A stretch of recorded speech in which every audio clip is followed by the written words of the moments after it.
Doctor ইউনূসের সঙ্গে British বাণিজ্য প্রতিমন্ত্রী জনাথনের সাক্ষাৎ, পাচার করা অর্থ ফেরাতে ঢাকার প্রতি সমর্থন। তারেক রহমান দেশে ফিরতে বাধা নেই বললেন স্বরাষ্ট্র উপদেষ্টা, চাইলে আসতে পারবেন যে কোনো সময়।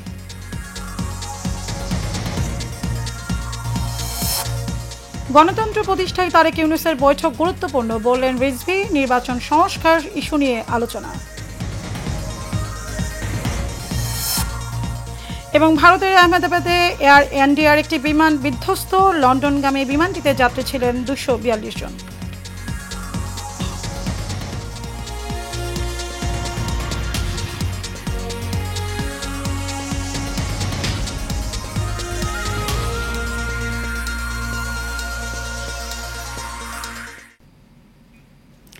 সবাইকে পবিত্র ঈদুল আজহার শুভেচ্ছা জানিয়ে শুরু করছি এশিয়ান নিউজ। ঈদ মোবারক। আপনাদের সাথে আছে আমি মারিয়া মিকো। এতক্ষণ শুনছিলেন বিআরবি কেবল ইন্ডাস্ট্রিজ লিমিটেড সংবাদ শিরোনাম। চলে যাব পুরো সংবাদে। ব্রিটিশ বাণিজ্য প্রতিমন্ত্রী এবং বোর্ড অফ ট্রেডের সভাপতি জনাথন রেনল্ডস বাংলাদেশ অন্তর্বর্তী সরকারের প্রধান উপদেষ্টা ডক্টর মোহাম্মদ ইউনূসের সঙ্গে সাক্ষাৎ করেছেন। এ সময় তারা দুদেশের বাণিজ্যিক সম্পর্ক উন্নয়ন এবং বিনিয়োগের সুযোগ বাড়ানোর বিষয়ে আলোচনা করেন। আলোচনায় পারস্পরিক স্বার্থ ছাড়াও বাণিজ্য বৃদ্ধির কৌশল এবং বাংলাদেশের ব্রিটিশ বিনিয়োগ বাড়ানোর উপায় অন্তর্ভুক্ত ছিল। সাক্ষাৎকালে রেনল্ডস বাংলাদেশ থেকে বিভিন্ন দেশে পাচার হওয়া অবৈধ অর্থ পুনরুদ্ধারে অন্তর্বর্তীকালীন সরকারের উদ্যোগের প্রতি যুক্তরাজ্যের সমর্থনের কথা পুনর্ব্যক্ত করেন। বৈঠকে অধ্যাপক ইউনূস অর্থনৈতিক পুনরুদ্ধারের অন্তর্বর্তী সরকারের প্রচেষ্টার কথা তুলে ধরেন।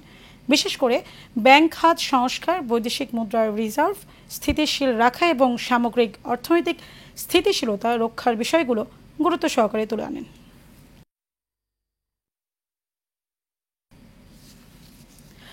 শান্তি, স্থায়িত্ব ও সম্প্রীতি প্রতিষ্ঠায় অবদানের জন্য ব্রিটেনের অত্যন্ত মর্যাদাপূর্ণ সম্মাননা কিং চার্লস হারমোনি অ্যাওয়ার্ড 2025 পেতে যাচ্ছেন অন্তর্বর্তী সরকারের প্রধান উপদেষ্টা ডক্টর মোহাম্মদ ইউনূস। লন্ডনের সেন্ট জেমস প্যালেসে হবে এই আনুষ্ঠানিকতা। এদিকে আগামীকাল বিএনপির ভারপ্রাপ্ত চেয়ারম্যান তারেক রহমানের সাথে প্রধান উপদেষ্টার বৈঠক হওয়ার কথা। প্রধান উপদেষ্টার প্রেস সচিব শফিকুল আলম বলেন, এই বৈঠকের কোনো ফরম্যাট নেই, তবে বাংলাদেশের বর্তমান রাজনৈতিক পরিস্থিতি, নির্বাচনের দিনক্ষণ, সংস্কার ও জুলাই চার্টার সহ যে কোনো বিষয় নিয়ে আলোচনা হতে পারে। যুক্তরাজ্য সফরের দ্বিতীয় দিন ব্রিটিশ রাজা তৃতীয় চার্লসের পক্ষ থেকে আয়োজিত বিশেষ নৈশভোজে অংশ নেন বাংলাদেশ অন্তর্বর্তী সরকারের প্রধান। কিংস ফাউন্ডেশনের 35 বছর পূর্তি উপলক্ষে ছিল এই নৈশভোজের আয়োজন।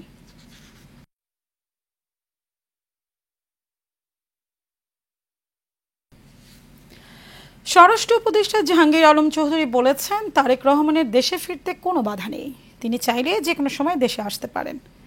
গাজীপুরের শালনা হাইওয়ে থানা পরিদর্শন শেষে সাংবাদিকদের সাথে আলাপকালে একথা বলেন তিনি। পুশিন প্রসঙ্গে তিনি বলেন, ভারত থেকে জোর করে লোকজনকে বাংলাদেশের দিকে ঠেলে দেওয়া হচ্ছে, তাদের সঠিক প্রক্রিয়ায় পাঠানো হচ্ছে না।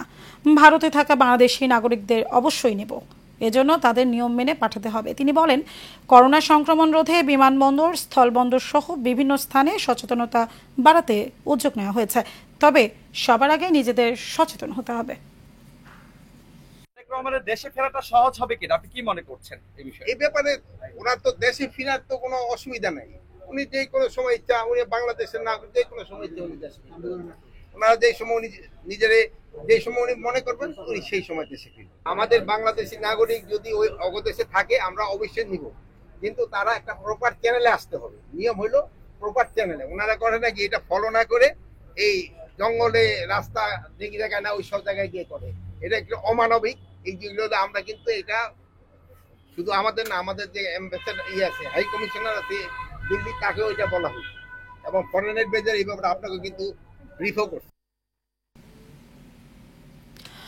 আগামী নির্বাচন, সংস্কার ও গণতন্ত্রকে সামনের দিকে এগিয়ে নিতে বিএনপির ভারপ্রাপ্ত চেয়ারম্যান তারেক রহমান ও প্রধান উপদেষ্টা ডক্টর মোহাম্মদ ইউনূসের বৈঠক গুরুত্বপূর্ণ ভূমিকা পালন করবে।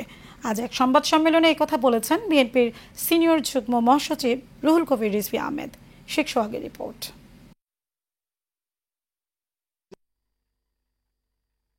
দুপুরে নয়াপল্টনে বিএনপির কেন্দ্রীয় কার্যালয়ে সংবাদ সম্মেলনে আয়োজন করা হয়। এতে রুহুল কবির রিজভী বলেন, উন্নয়ন নামে আওয়ামী লীগ নেতাদের লুটপাটের অর্থ বিদেশে পাচার করার বিষয়টি আড়াল করতে বৈঠক নিয়ে অপপ্রচার চালানো হচ্ছে। 16 বছর ধরে জাতির অর্থ পাচার করেছে একটি গোষ্ঠী। কুইক রেন্টালের নামে উন্নয়নের নামে হাজার হাজার কোটি টাকা পাচার করা হয়েছে।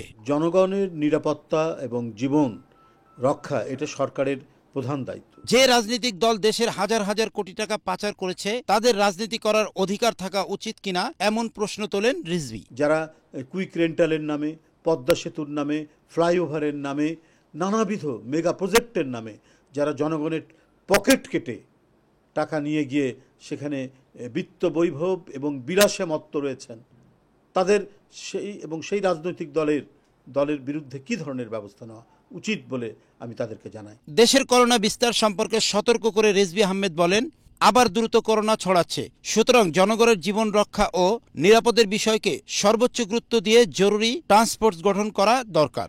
আমি দেখেছি তারা কিছু পদক্ষেপ নিয়েছেন, কিন্তু এটা আরও গুরুতর পদক্ষেপ নেওয়া উচিত। আপনার 288 জন আক্রান্ত হয়েছেন ডেঙ্গুতে, তার মধ্যে 261 জনই হচ্ছে বরিশাল বিভাগে। রিজভী বলেন, ভারতীয় নাগরিকদের বিদেশি বলে উদ্দেশ্যপ্রণীতভাবে বাংলাদেশে পুশিন করা হচ্ছে। এক্ষেত্রে ভারতকে সংযত আচরণ করার আহ্বান জানান তিনি। আমাদের প্রধান যে অঙ্গীকার, সেই অঙ্গীকার হচ্ছে আমরা একটা গণতন্ত্রের স্থায়ী রূপ দিতে চাই। শেখ সোহাগ, এশিয়ান টেলিভিশন, ঢাকা। ঈদুল আজহার সরকারি ছুটির 2 দিন বাকি থাকলেও রাজধানীতে ফিরতে শুরু করেছেন গ্রামের বাড়িতে ঈদ উদযাপন করতে যাওয়া অনেকেই। কেউ আসছেন পরিবারের সদস্যদের নিয়ে, আবার কেউ একাই ফিরছেন চাকরির তাগিদে। শেষ মুহূর্তে শুক্রবার ও শনিবার বাড়তি ভিড় হতে পারে এই আশঙ্কায় অনেকেই আগেভাগে ফিরছেন ঢাকায়। আনসারুল ইসলামের ক্যামেরায় কাউসার আহমেদের রিপোর্ট। দর্শক, রিপোর্টের জন্য অপেক্ষা করছি।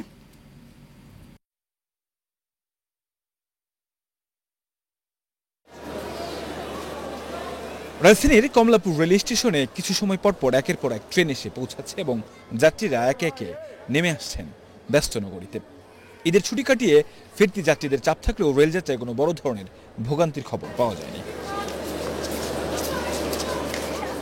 এবারের ঈদ যাত্রায় ট্রেনের টিকিট পাওয়া থেকে শুরু করে ওঠানামা শিডিউল বিপর্যয় না থাকায় স্বস্তির কথা জানালেন যাত্রীরা। ঈদটা অনেক ভালো কাটছে, কারণ আমাদের বাসা হইতেছে নিকলি হাওর, তো ঈদে ঘোরাঘুরি হয়েছে, যাওয়ার টাইমে বাস দিয়ে গেছে, আসার টাইমে ট্রেনের টিকিট পাইছি, চলে আসছি। জার্নি সেফ ছিল, ঠিক টাইমে ট্রেন ছেড়েছে এবং ঠিক টাইমে আসছে। জার্নি খুবই ভালো হয়েছে, কোনো সমস্যা হয়নি, সিট নিয়ে কোনো সমস্যা হয়নি, আসা যাওয়া খুবই ভালো হয়েছে। ইচ্ছে না থাকলেও জীবিকার তাগিদে রাজধানীতে ফেরত আসা যাত্রীরা শেষ সময়ে বাড়তি ভিড় হতে পারে ভেবে আগেই টিকিট কেটে নির্ধারিত সময়ে ঢাকায় ফিরছেন। রোজার ঈদে আমাদের একটু বেশি মজা হয়, আর এই ঈদ একটু ব্যস্ততার মধ্যেই কাটে, তারপরেও আলহামদুলিল্লাহ সবকিছু মিলাই। প্রিয়জনকে রেখে আসতে আসলে কখনোই মনে চায় না, তারপরেও কর্তব্যের খাতিরে আসতে হয় আর কি। আসার সময় সবাই আর কি মন খারাপ করছে, তার সবাই ভালো ছিল, মানে ঈদটা ভালো কেটেছে আর কি। যেহেতু আমরা সরকারি চাকরি করি, ফ্যামিলি রাখে তো আসতে একটু কষ্টই হয়, তারপরেও আসতেই হয় ফ্যামিলির ভালোর জন্য। আসলে কর্মজীবনের জন্য ব্যস্ত শহরে আমাদের চলে আসতেই হয়, আর ঈদের আনন্দ বাড়ি সবার সাথে কাটানোর জন্য এই গ্যাঞ্জামের মধ্যে যেতেই হয়। তবে সরকারের স্বাস্থ্যবিধি অনুসারে মাস্ক পরার নির্দেশনা থাকলেও অধিকাংশ যাত্রীকেই মাস্ক ছাড়াই ভ্রমণ করতে দেখা গেছে। কাউসার আহমেদ, এশিয়ান টেলিভিশন, ঢাকা। ঈদের লম্বা ছুটি কাটিয়ে কর্মস্থলে ফিরতে শুরু করেছে উত্তরাঞ্চলের কর্মজীবী মানুষও। এজন্য সকাল থেকে ঢাকা টাঙ্গাইল মহাসড়কে মানুষ ও যানবাহনের চাপ বেড়েছে। একই চিত্র ঢাকা ময়মনসিংহ মহাসড়কের, তবে সড়কে যানজট নেই। দীর্ঘ ছুটি কাটিয়ে কর্মস্থলে ফেরার পথে যানজট না পেয়ে অনেকটা স্বস্তি প্রকাশ করেছে যাত্রীরা। গাজীপুর জেলা পুলিশ সুপার চৌধুরী মোহাম্মদ জাবের সাদেক জানান, কর্মস্থলে যেন স্বস্তিদায়কভাবে মানুষ ফিরতে পারে সেদিকে লক্ষ্য রেখে পুলিশ কাজ করছে।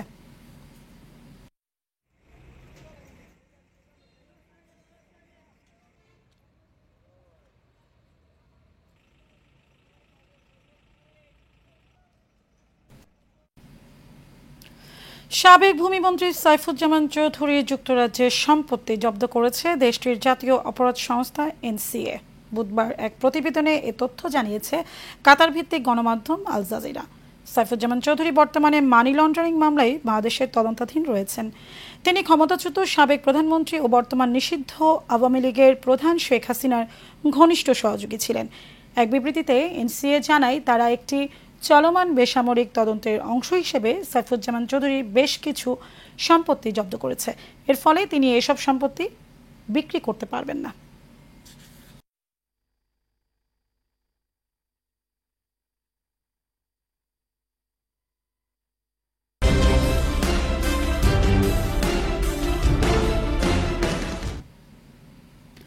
সিলেট ও সুনামগঞ্জ সীমান্ত দিয়ে ৭০ জন বাংলাদেশিকে পুশিন করেছে ভারতীয় সীমান্তরক্ষী বাহিনী বিএসএফ। গেল রাতে এই পুশিন এর ঘটনা ঘটে। ৪৮ ব্যাটালিয়ন বিজিবি জানায় রাত ১টা থেকে ভোর ৫টা পর্যন্ত সিলেটের জৈন্তাপুর উপজেলার শ্রীপুর মোকামপুঞ্জি সীমান্তে ১৭ জন ও মিনাটিলা সীমান্তে ২৩ জন, কোম্পানীগঞ্জ উপজেলার কালাইরাক সীমান্ত ১৩ জন এবং সুনামগঞ্জের ছাতক উপজেলার নোয়াকোট সীমান্ত দিয়ে ১৭ জনকে পুশিন করে বিএসএফ। পরে তাদের আটক করা হয়। আটককৃতদের মধ্যে ৪৩ জন কুড়িগ্রাম ও বাকি ২৭ জন লালমনিরহাট জেলার বাসিন্দা বলে জানায় বিজিবি।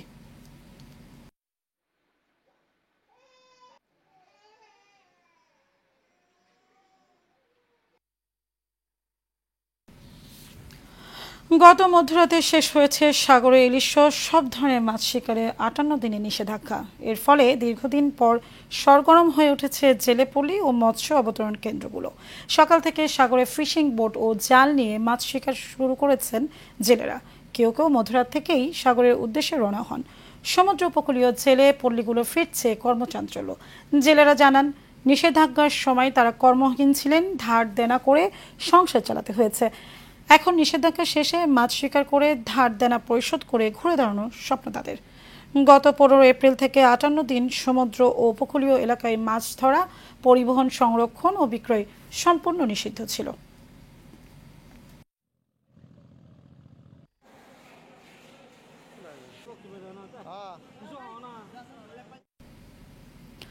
ময়মনসিংহের হালুয়াঘাটে ভুল চিকিৎসায় পা হারানোর ঘটনায় অভিযুক্ত ডাক্তার জাকারিয়ার অপসারণের দাবিতে মানববন্ধন করা হয়েছে। এলাকাবাসীর উদ্যোগে এই মানববন্ধনের আয়োজন করা হয়। এই সময় বক্তারা অভিযোগ করেন, উপজেলা স্বাস্থ্য কমপ্লেক্সে উপসহকারী কমিউনিটি মেডিকেল অফিসার ডাক্তার জাকারিয়ার ভুল চিকিৎসার কারণে পা হারাতে হয়েছে বাকির মিয়ার। তাই তার অপসারণ ও দৃষ্টান্তমূলক শাস্তির দাবি জানান তারা।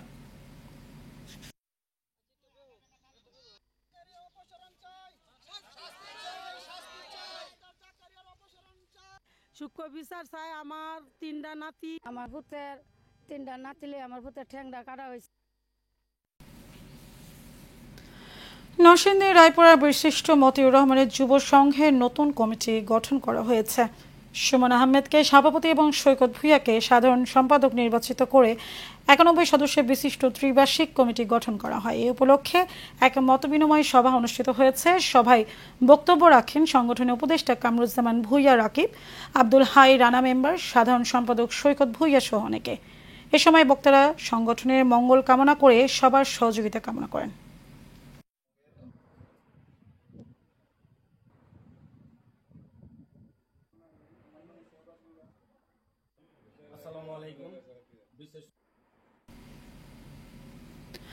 ব্রাহ্মণবাড়িয়ার কসবাকুটি বাজারে লাগা আগুনে পুড়ে যাওয়া ক্ষতিগ্রস্ত এলাকা পরিদর্শন করেছেন জামায়াতের ঢাকা মহানগর উত্তরের প্রচার মিডিয়া সেক্রেটারি আতাউর রহমান সরকার।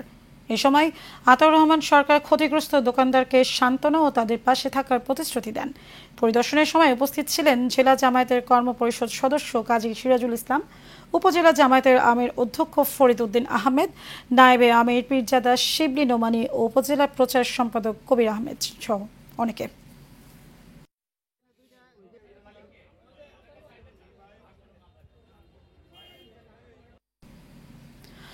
ভারতের রাজধানী দিল্লিতে রেড অ্যালার্ট জারি করা হয়েছে। তীব্র গরমের মধ্যে হিট ইন্ডেক্সে তাপমাত্রা ৫১.৯ ডিগ্রি সেলসিয়াসে পৌঁছানোর এই অ্যালার্ট জারি করা হয়। দেশটির আবহাওয়া বিভাগে বলেছে, রাজধানীতে তাপ প্রবাহের পরিস্থিতি চলছে। আবহাওয়া বিভাগের পূর্বাভাস অনুযায়ী ১৩ জুন পর্যন্ত এই ভয়াবহ গরমের ধারা অব্যাহত থাকবে। এক প্রতিবেদনে এই তথ্য জানিয়েছেন সংবাদ মাধ্যম এনডিটিভি। সংবাদ মাধ্যমটি বলেছে, দিল্লিতে প্রচণ্ড গরমের দাপটে আজ রেড অ্যালার্ট জারি করা হয়েছে। মূলত শহরের বিভিন্ন জায়গায় তাপমাত্রা ৪০.৯ থেকে ৪৫ ডিগ্রি সেলসিয়াসে পৌঁছেছে। এর সঙ্গে আর্দ্রতা যোগ হয় তৈরি হওয়া হিট ইন্ডেক্স এক লাফে পৌঁছেছে ৫১.৯ ডিগ্রি সেলসিয়াসে, যা অত্যন্ত বিপজ্জনক। for national capital New Delhi as it sizzles under an intense heat wave. While India is facing extreme unprecedented weather witnessed across the globe, the heat has impacted. শেষ করব Asian news, তার আগে BRB কেবল industries limited সংবাদ শিরোনাম জানাবো পরে একবার।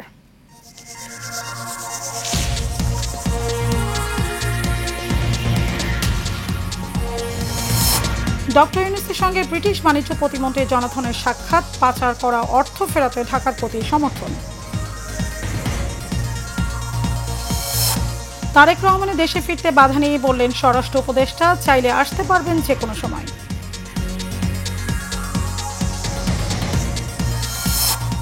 গণতন্ত্র প্রতিষ্ঠায় তারেক ইউনূসের বৈঠক গুরুত্বপূর্ণ, বললেন রিজভী। নির্বাচন সংস্কার ইস্যু নিয়ে আলোচনা।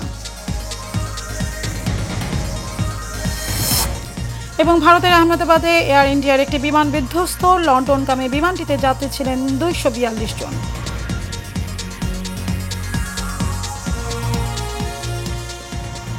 দর্শকই ছিল আমাদের এতক্ষণকার আয়োজন। আমাদের পরবর্তী সংবাদ দেখার আমন্ত্রণ রইল। ধন্যবাদ সবাইকে।